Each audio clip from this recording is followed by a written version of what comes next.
کھانے کا احترام کریں. کیا کریں؟ کھانے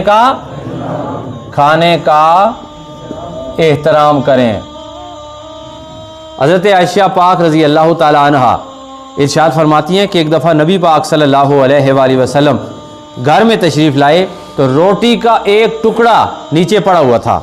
تو آقا علیہ الصلوۃ والسلام کا عمل مبارک دیکھیں کہ آقا علیہ الصلوۃ والسلام نے وہ ٹکڑا اٹھا کے صاف کیا اور صاف کر کے کھا لیا اور فرمایا اے عائشہ اپنے کرم فرما کا اکرام کیا کرو، یعنی کھانے کا اکرام کرو، کھانے کا اکرام کرو، ادب کرو، کھانے کا ادب کرو.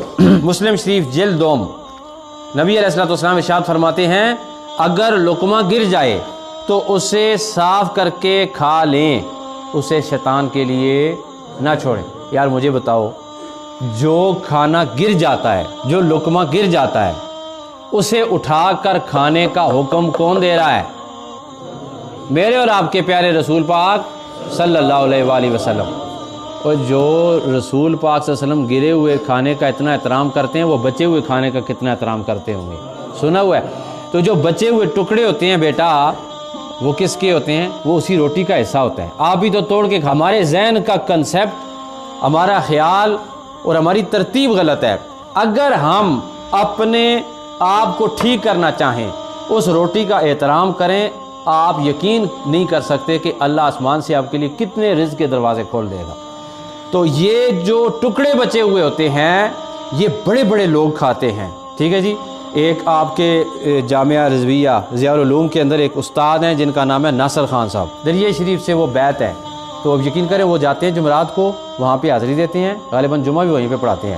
وہاں سے وہ ٹکڑے اٹھا کے لیتے ہیں. تو وہ لڑکے کہتے ہیں ان کے شاگرد کہ وہ سارا ہفتہ پانی میں گیلے کر کے ان کو نرم کر کے کھاتے رہتے ہیں. کہتے ہیں اللہ تعالیٰ نے اس میں نور رکھا ہوا ہے، اللہ تعالیٰ نے اس میں نور رکھا. بعض لڑکے ہوٹل کے کھانے کو ترجیح دیتے ہیں. دال پکی ہوئی ہے، ہوٹل پہ چلے جاتے ہیں. ساگ پکا ہوا ہے، ہوٹل پہ چلے جاتے ہیں، ہوٹل کا کھانا کھاتے ہیں. کیا کھاتے ہیں؟ اب میں جب پڑھتا تھا ایمز ایجوکیشن سسٹم میں، تو مجھے اچھی طرح یاد ہے کہ ایک لڑکا شاہ صاحب کے پاس گیا، شکایت لگائی کہ شاہ صاحب یہ جو کھانا ہے یہ جناب ایسا ہے، روٹی جلی ہوئی ہے، ٹھیک ہے، اور ہم تو ہوٹل سے کھاتے ہیں. تو شاہ صاحب نے اس وقت اس کی بات سن لی، اور میرے خیال میں 2-3 دنوں کے بعد شاہ صاحب کا اپنا لیکچر تھا. شاہ صاحب نے جب اپنا لیکچر ارشاد فرمایا تو شاہ صاحب کی زبان سے بڑے خوبصورت الفاظ نکلے. انہوں نے کہا پتر، اور مدرسے کی جلی ہوئی روٹی میں نور ہے اور ہوٹل کی روٹی میں فطور ہے، ہوٹل کے پراٹھے میں فطور ہے. اسے پتہ نہیں کوئی نماز پڑھ کے پکاتا ہے یا نہیں پکاتا، خدا جانتا ہے کس طرح، لیکن جو مدرسے کے اندر روٹی پکتی ہے اس کے اندر کیا ہوتا ہے؟ نور ہوتا ہے. جنہوں نے مدرسے کی روٹیاں کھائی ہیں نا، ہوٹل سے روٹی نہیں کھائی، تو اللہ تعالیٰ نے انہیں علم بھی فراوانی کے ساتھ عطا فرمایا ہے، عزت بھی وسیع عطا فرمائی ہے، عقل بھی بے مثال عطا فرمائی ہے. تو یہ کھانا جو ہے لنگر کا، کیا کھانا چاہیے؟ لنگر کا کھانا کھانا چاہیے. ہوٹل کا کھانا نہ کھایا کریں. ہوٹل کا کھانا، ہاں اگر بہت زیادہ مجبوری ہو ہے جی، مدرسے میں ہمارے جو باورچی ہیں وہ نہ ہوں، تو پھر آپ ہوٹل سے کھا سکتے ہیں. نہیں کھاتے، لنگر کا کھانا کھایا کریں، ہوٹل کا کھانا نہ کھایا کریں. عائشہ رضی اللہ تعالیٰ عنہ ارشاد فرماتے ہیں میں پیالے میں کھانا کھا رہا تھا، نبی علیہ الصلوۃ والسلام نے ارشاد فرمایا کہ جو بندہ کھانا کھاتا ہے اور برتن صاف کر لیتا ہے، برتن اس کے لیے پھر دعائے مغفرت کرتا ہے. برتن اس کے لیے کیا کرتا ہے؟ دعائے مغفرت کرتا ہے. یہ حدیث ترمذی شریف میں موجود ہے اور یہ حدیث ابن ماجہ شریف میں موجود ہے. دیکھو بیٹا، اگر تو برتن دعا کرتا ہے، اگر اسے صاف کر لیے جائے تو کیا کرتا ہے؟